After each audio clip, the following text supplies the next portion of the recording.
La dernière fois, on a parlé un peu du comportement de Sarkozy. Bon, c'était plus dans un rapport de soumission à George Bush et dans la volonté de vous assassiner, mais on a parlé du comportement de la France en Libye et sous Sarkozy et en Syrie. Est-ce que vous pouvez nous parler de ce dont vous avez été témoin à partir de 2012 et qui concerne plus spécifiquement la politique étrangère du Parti socialiste et de François Hollande dans la groupe. Oui, mais même je vais vous proposer quelque chose. Je vais vous envoyer un PDF que vous allez joindre à Je mettrai en lien, d'accord. Pas de problème. Et c'est le texte de la déposition que j'ai faite, que j'ai envoyée au juge Tournaire. Il y a, je sais pas, il y a 2 ans, j'ai dû envoyer. C'est sur cette affaire du financement libyen. Parce qu'aujourd'hui, on va clore cette parenthèse en disant que tout ça a été inventé par M. Takedine et que le président Sarkozy était innocent. Ce qu'il faut se rendre compte, c'est que ceci n'a pas lieu, comment dire, à la suite d'un arrangement entre Sarkozy et les autorités actuelles françaises. Ceci, ça a lieu parce que, comme je l'écris dans ce texte, et comme on a la preuve, le juge Tournaire, même s'il dit le contraire, le problème ne concerne pas uniquement Nicolas Sarkozy, mais la Libye avait donné une somme pour ce candidat à l'élection présidentielle et la moitié de la même somme pour Madame Royal. Donc, si on devait faire une poursuite réelle contre Nicolas Sarkozy, on devrait aussi poursuivre Ségolène Royal. C'est pour ça qu'aujourd'hui, on va tout fermer. Circuler bien, rien à voir. D'accord. Donc, vous parlez du financement des partis politiques par Kadhafi, on est bien d'accord, hein? Oui, alors, bon, moi j'ai été membre du dernier gouvernement de la Jamaharia arabe libyenne. Mais à ce moment-là, j'avais, entre autres choses, j'avais créé une cellule qui était chargée de récupérer tout ce qui pouvait être utilisé comme moyen de pression dans des négociations internationales. Il y avait des hauts fonctionnaires qui m'ont rapporté toutes sortes de choses, dont cette affaire du financement de la campagne présidentielle, et ce sont eux qui m'ont expliqué 2 pour M. Sarkozy, 1 pour Mme Royal. Bon. Ce ne sont c'est qu'une partie de l'argent qui a été versé par la Libye en France. Mais le but de la Libye, ce n'était évidemment pas de favoriser tel ou tel candidat, ils s'en moquaient complètement. Ce qu'ils avaient exigé, c'est que celui qui prenait cet argent, s'il était élu, devait effacer la condamnation d'Abdallah Senoussi, qui était le chef des services secrets, mais qui était aussi le beau-frère de Nicolas Sarkozy. Donc il devait effacer sa condamnation en France. Abdallah Senoussi avait été condamné pour avoir organisé l'attentat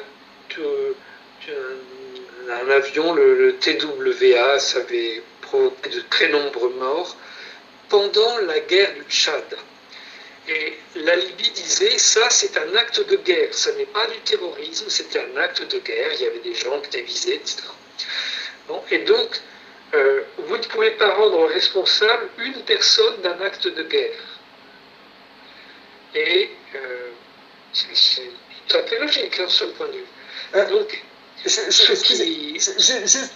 fais une parenthèse. Vous dites donc que la Libye assume ce qui s'est passé à ce moment-là? Oui, oui, absolument. D'accord. Absolument, mais il disait que c'était un acte dans le cadre de la guerre entre la France et la Libye en République centrafricaine. Vous vous rappelez de l'époque à laquelle c'est arrivé? Est-ce que vous connaissez la date? Dans les années 80 peut-être? Non. Pardon? Est-ce que ça s'est passé dans les années 80? Je n'ai plus la date en tête de cet attentat. Oui. Est-ce que vous avez la date précise? Bon, je la remettrai sinon. Pas là, 20 minutes, mais je peux vous la retrouver, oui. C'est un avion qui a été disloqué par une bombe. Ah, on a été coupé. Je ne sais pas, je pense, oui, oui. On parle bien du vol UTA qui a explosé avec des passagers. On ne parle pas de l'affaire en Écosse, là. On parle pas de Lockerbie. On parle pas de Lockerbie. On parle pas de Lockerbie. On parle pas de Lockerbie, on parle de la TWA. C'est pour qu'il n'y ait pas de confusion et qu'il n'y ait pas de problème. Alors dans ce cas, je mettrai, si vous voulez, en lien la référence. Après l'interview, vous me direz de quel vol spécifiquement il s'agit et de quelle date, et puis je mettrai le lien. Ok. Et donc vous disiez, est-ce que, alors, aussi je voulais vous poser la question, est-ce que vous avez les montres? Excusez-moi.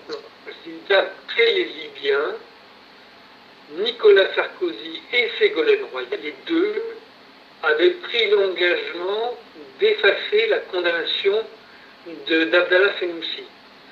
Alors ceci n'est possible en théorie que si le nouveau président de la République fait agir son droit de grâce. Mais moi je ne pense pas que ni l'un ni l'autre n'auraient utilisé cette option. Je pense que l'un et l'autre avaient l'intention de faire pression sur la justice française pour que des magistrats annulent eux-mêmes cette condamnation. Et est-ce que vous avez les sommes spécifiques qui ont été allouées au parti en question et aux candidats? Oui, à l'époque, je ne retiens pas les chiffres, je ne vais pas être capable de vous le dire là, mais j'ai noté ça dans la déposition que j'ai faite. D'accord. Il s'agit de plusieurs dizaines de millions d'euros, on est bien d'accord, hein, logiquement, si on suit la logique. Et donc, parce que justement, moi j'avais un abonné, on peut en parler maintenant, qui voulait vous poser la question de Sarkozy qui se plaignait d'une manipulation. En réalité, quel a été le comportement de Sarkozy dans cette guerre en Libye vis-à-vis de la famille Kadhafi?